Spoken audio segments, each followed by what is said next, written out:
ଶ୍ରାବଣ ମାସର ପ୍ରଥମ ସୋମବାର। ସେଥିପାଇଁ ଯାଜପୁର ପ୍ରସିଦ୍ଧ ଶୈବପୀଠ ବାବା ବରୁଣେଶ୍ୱରଙ୍କ ମନ୍ଦିରରେ ଲାଗିଛି ଭକ୍ତମାନଙ୍କର ଭିଡ଼।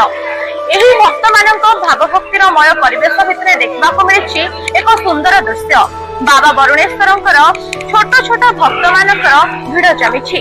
ଛୋଟ ଛୋଟ ଭକ୍ତମାନେ ଆସି ମହାଦେବଙ୍କ ପାଖରେ ଜଳ ଲାଗି କରୁଛନ୍ତି ଏବଂ ଅନତି ଦୂରରୁ ମଧ୍ୟ ଚାଲି ଚାଲିକି ଛୋଟ ପିଲାମାନେ ଆସୁଛନ୍ତି, ଯାହା ଦେଖିବାକୁ খুব সুন্দর লাগুଛି এবং মନରେ ଏକ ଭକ୍ତିମୟ ପରିବେଶ ମଧ୍ୟ ସୃଷ୍ଟି କରୁଛି। ଦର୍ଶକ ବନ୍ଧୁ ଆସନ୍ତୁ ସେମାନଙ୍କ ପ୍ରତିକ୍ରିୟା ନେବା ଏବଂ ଜାଣିବା କଣ ରହିଛି ସେଇ ଛୋଟ ମନରେ ଛୋଟ ଛୋଟ ଆଶା।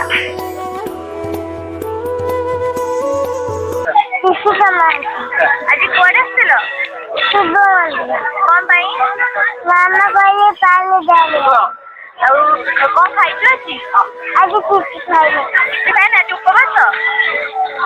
ତମକୁ କେତେ ବୟସ? 5 ବର୍ଷ। କୋଉଠୁ ଆଇଛ ତମେ? ତମ ଘର କୋଉଠି? ଗାଁରେ? ଓହୋ। ଆଉ ତମ ମାମା ସାଙ୍ଗରେ କିଏ କିଏ ଆଇଛନ୍ତି? ଲୁଟୁରାଜା ଆଉ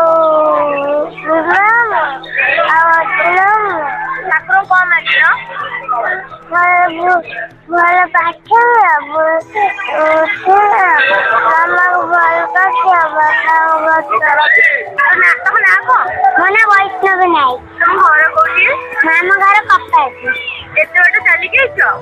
ମନ୍ଦିର ଚାରିପଟେ କେତେ ଥର ବୁଲିଲ? 7 ଥର। 7 ଥର ବୁଲିକି ପାଣି ଢାଳିଲ। କଣ ଖାଇଛ ଆଜି? ଆଜି କିଛି ଖାଇନି। କାହିଁକି? ଉପବାସ। ଉପବାସ? ତମକୁ କେତେ ବର୍ଷ? ମତେ 8 ବର୍ଷ। 8 ବର୍ଷ। କୋଉ କ୍ଲାସ? ଚତୁର୍ଥ। ଚତୁର୍ଥ। ଠାକୁରଙ୍କୁ କଣ ମାଗିଲ? ଠାକୁରଙ୍କୁ ମାଗିଲେ ଘର ପରିବାର ସବୁ ଭଲ। କିଏ କିଏ ଆସିଥିଲେ ଆଜି? ମାମା, ମୁଁ ଆଉ ମୋ ଦିଦି। ତମେ ମାସ ସାରା ଆମିଷ ଖାଇଛ? କାହିଁକି? ଶ୍ରାବଣ ମାସ। ଶ୍ରାବଣ ମାସ। ଠାକୁରଙ୍କୁ ଭାରି ଭଲ ପାଅ? କଣ କହିବ ଠାକୁରଙ୍କୁ? କଣ କେତେବେଳେ ସବୁବେଳେ ଡାକ ତମେ? ମୁଁ ସବୁବେଳେ ଠାକୁରଙ୍କୁ ଡାକ। ତମ ନାଁ କଣ? ଦେବାଶିଷ ବେହେରା। କେତେ ବୟସ?